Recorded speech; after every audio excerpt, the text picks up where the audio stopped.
امت کے ان افراد کی جو سروسز اور خدمات ہیں وہ بھی لوگوں کے سامنے لانی ہے۔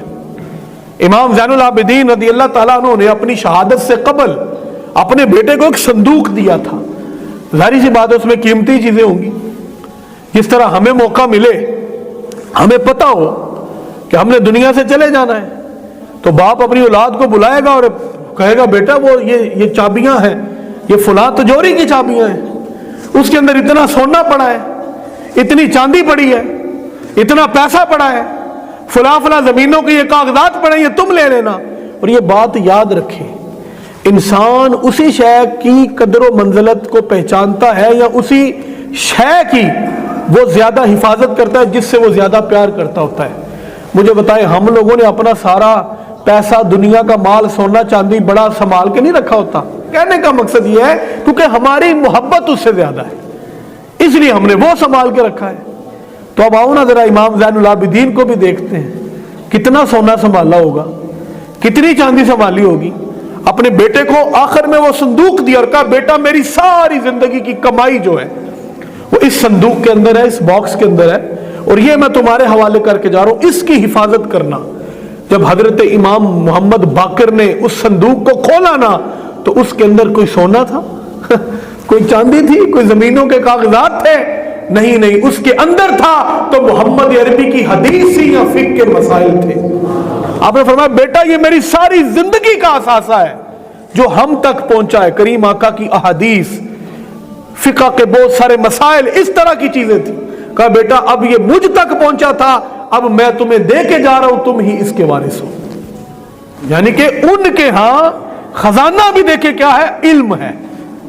ان کے ہاں یہ خزانہ ہے جس کو علم کہا جاتا ہے۔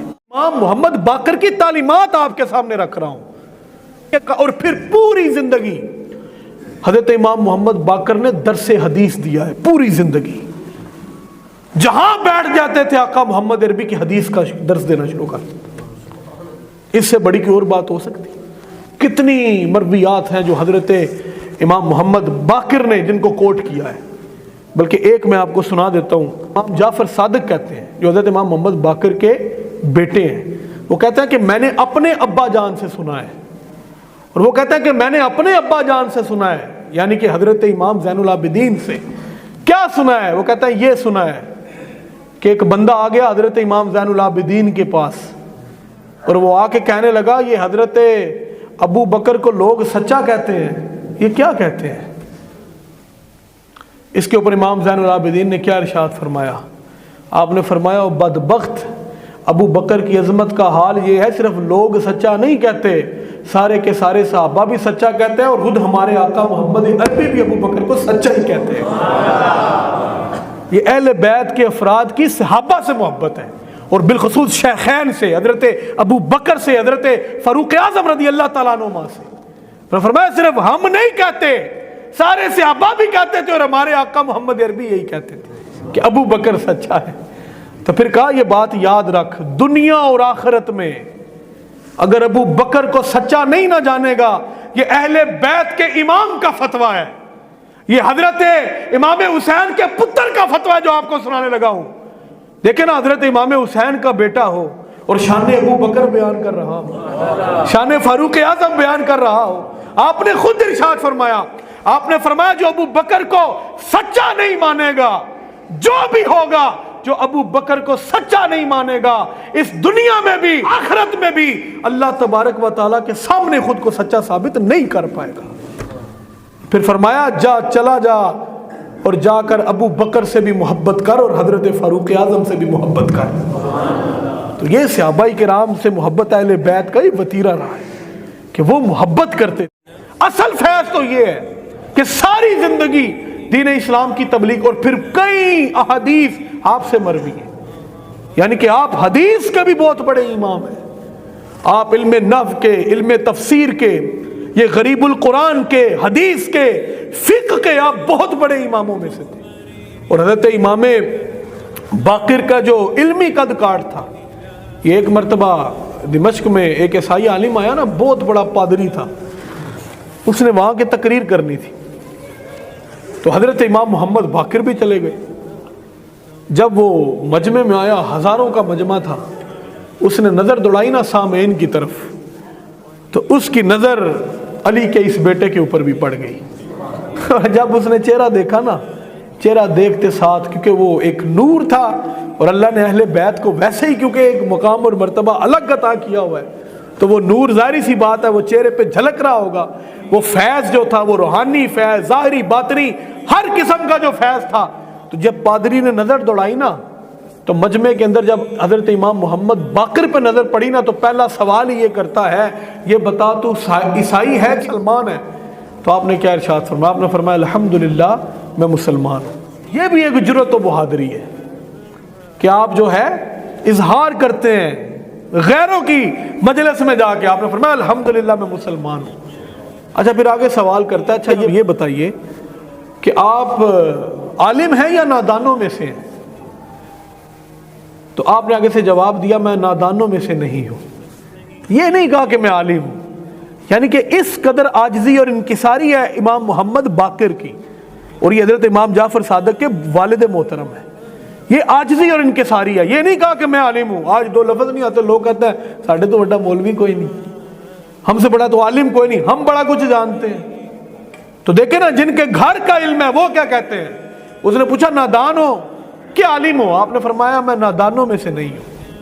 جب اتنی بات کہی نا اس نے کہا اچھا میں سوال تم سے میں پہلے پوچھوں کہ تم پوچھو گے؟ آپ نے فرمایا پوچھو کیا پوچھنا چاہتے ہو.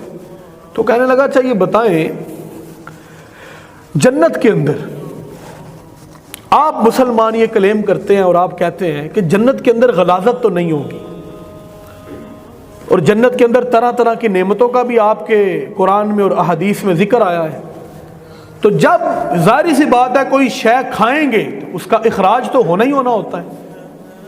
ظاہری سی بات ہم جو بھی نعمت کھاتے ہیں اس کا اخراج تو کرنا ہی ہوتا ہے. اگر نہیں ہوگا تو وہ انسان کے لیے موت کا باعث بن سکتا ہے.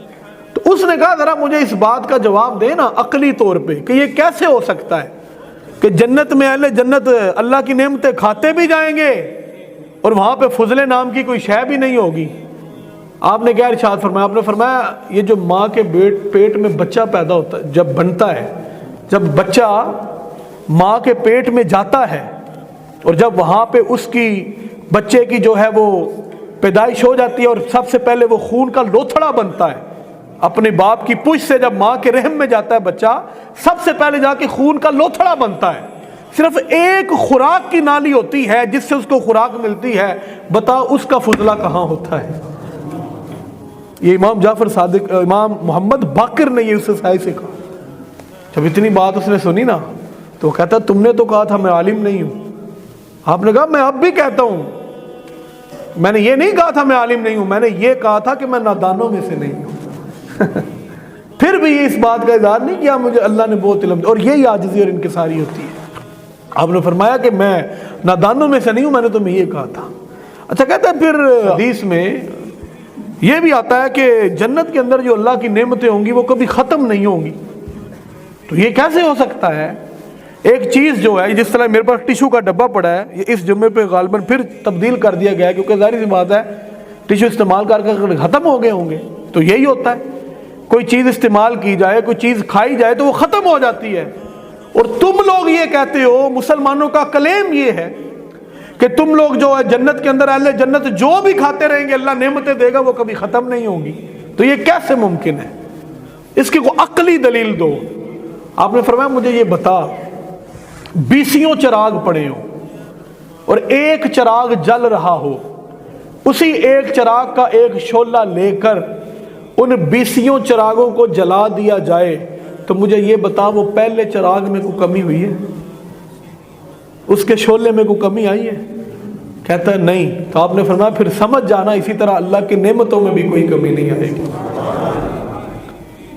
پھر آگے سے کہتا ہے اچھا یہ بتاؤ وہ کون سا وقت ہے جو نہ دن میں ہے نہ رات میں ہے؟ یہ میں آپ کو اہل بیت کے افراد کا علمی مقام اور مرتبہ بتا رہا ہوں. امام محمد باقر سے کہنے لگا پھر بتاؤ وہ کون سا وقت ہے جو نہ دن میں آتا ہے نہ رات میں آتا ہے؟ تو آپ نے فرمایا وہ طلوع فجر اور اس کے طلوع فجر کے درمیان کا وقت ہے، نہ اس وقت دن ہوتا ہے نہ اس وقت رات ہوتی ہے. پریشان ہو گیا. اور کہتا ہے اب اللہ کی قسم اٹھا کے کہتا ہے، اب میں اللہ کی قسم اٹھا کے کہتا ہوں اب جو تجھ سے میں سوال کروں گا تو اس کا جواب آپ نہیں دے پائیں گے جو اب میں آپ سے سوال کروں گا۔ آپ نے فرمایا کیوں اللہ کی جھوٹی قسمیں اٹھاتا ہے؟ کیوں اٹھاتا ہے؟ مولا علی کا فیض ہے نا جو ملا ہے، امام زین العابدین کا بیٹا ہے، مولا علی کا فیض ہے۔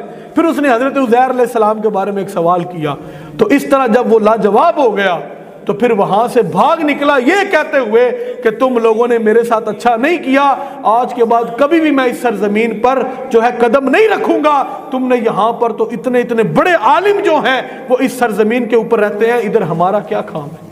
تو اس طرح اس سے یہ پتا چلا کہ ان کا جو علمی تبحر تھا اور علمی مقام اور مرتبہ تھا اس کا حال یہ تھا کہ ساری زندگی صرف اور صرف دین اسلام کا کام کیا ہے۔ امام محمد باقر مایا کرتے تھے یاد رکھنا، یہ دو چیزیں آپ نے ارشاد فرمائی کہ تکبر اور اپنے گناہوں کا اعلان۔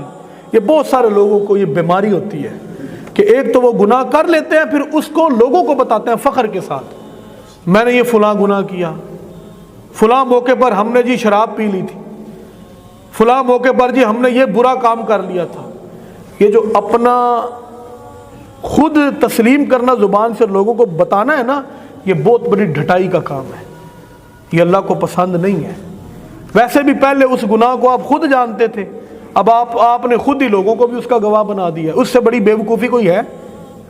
تو آپ نے فرمایا ایک یہ کہ جب بندہ تکبر کرتا ہے، اور دوسرا یہ کہ جب بندہ جو ہے وہ اپنے گناہوں کا خود اعلان کرتا ہے، جو بندہ یہ کام کرتا ہے اس کو ایک سواری پر بٹھا دیا جاتا ہے۔ جو بندہ بھی تکبر اور غرور کرتا ہے یا علل اعلان اپنے گناہوں کے بارے میں بتاتا ہے، اللہ اس کو ایک سواری پر سوار کر دیتا ہے، وہ سواری سیدھا اس کو جہنم میں لے جاتی ہے۔ اتنا بڑا گناہ ہے تکبر بھی، اور اسی طرح اپنے گناہوں کا خود سے اعلان کرنا بھی۔ اور پھر امام محمد باقر نے اپنی ساری زندگی صرف اور صرف دین اسلام کی نشر و اشاعت میں اور حضور کے دین کو سر بلند کرنے میں ساری زندگی صرف کی ہے۔ ہم تو کبھی امت کو یہ بتاتے نہیں نا۔ امام محمد باقر نے اپنے دور حیات میں اتنا علمی کام کیا ہے، اتنا زیادہ علمی کام کیا ہے کہ آپ کے زمانے میں باقاعدہ طور پہ کئی فنون کے اوپر الگ سے کتابیں لکھی گئی ہیں، سیرت کے اوپر آپ کے دور میں کتابیں لکھی گئی ہیں، اسی طرح تفسیر، آپ کے دور میں تفسیر کے اوپر کتابیں لکھی گئی ہیں، علم نحو کے اوپر آپ کے دور میں کتابیں لکھی گئی ہیں، غریب القرآن کے موضوعات، یہ جو غریب القرآن اصل میں کہتے ہیں قرآن مجید کے جو مشکل الفاظ ہوتے ہیں نا ان کی شرح کو، غریب القرآن کے موضوع کے اوپر آپ کے زمانے میں بڑا کام ہوا ہے اور باقاعدہ طور پر کتابیں لکھی گئی ہیں اور آپ کے شاگردوں نے لکھی ہیں۔ یہ باتیں امت کو کون بتائے گا؟ اور ساری زندگی صرف اور صرف کریم آقا صلی اللہ علیہ وسلم کے دین کا کام کیا ہے۔ اور آپ کا جو علمی قد کاٹ تھا نا حضرت امام محمد باقر رضی اللہ تعالیٰ عنہ کا، اس کا اندازہ آپ اس بات سے لگا سکتے ہیں کہ حضرت امام اوزائی، پھر اس کے بعد حضرت عطا، یہ بہت بڑے بڑے نام ہیں، حضرت امام ظہری، یہ اہل سنت کے ہاں یہ محدثین ہیں اور بڑے علماء ہیں، بہت بہت بڑے نام ہیں، امام ظہری کا نام، امام اوزائی، حضرت عطا، یہ جتنے لوگ ہیں یہ سب کے سب حضرت امام محمد باقر کے شاگردوں میں سے ہیں، اور یہ سارے اہل سنت کے امام ہیں، ہمارے علماء ہیں۔ تو پتہ چلا کہ یہ وہ اہل بیت سے ہی فیض جو ہے یہاں تک پہنچا ہے۔ لوگ کہتے ہیں جی آپ تو اہل بیت کو معاذ اللہ مانتے ہی نہیں ہیں، ہم کہتے ہیں ہمارے پاس تو سارا فیض ہی وہاں سے آیا ہے۔ امام اعظم ابو حنیفہ سے جب پوچھا گیا نا آپ کی عمر کتنی ہے، تو آپ نے فرمایا تھا میری عمر 2 سال ہے۔ وہ پوچھنے والے کا حضرت آپ کی عمر 2 سال تو نہیں ہے، زیادہ ہے۔ آپ نے فرمایا امام جعفر صادق کی بارگاہ میں 2 سال گزارے ہیں، سمجھتا ہوں اصل عمر وہی ہے جو ان کی صحبت میں گزر گئی ہے۔